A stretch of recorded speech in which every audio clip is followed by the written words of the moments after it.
मंडळी, तर इथे बघा आता काल मी इडली केली होती आणि त्यातलं थोडंसं माझं पीठ उरलं. तर आता मला हे पीठ आज संपवायचं होतं. तर त्यासाठी मी काय केलं मग, तर यामध्ये मी बारीक चिरलेला कांदा घातला, बारीक चिरलेला टोमॅटो घातला, थोडीशी बारीक चिरलेली मिरची घातली आणि थोडीशी कोथिंबीर घातली आणि यामध्ये थोडंसं मीठ घालून घेतलं आणि छान हे असं मिक्स करून घ्यायचं.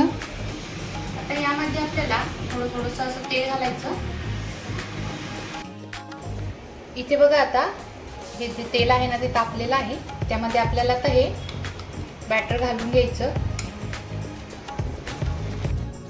आता यावरती झाकण ठेवायचं आणि 5 मिनिटं हे आप्पे आपल्याला असेच शिजून घ्यायचे आहे. आता एक 5 मिनिटांनी झाकण उघडून बघायचं. हे बघा मस्त असे आप्पे झालेले आहेत. इथे बघा आता मस्त असे खरपूस आप्पे झालेले आहेत.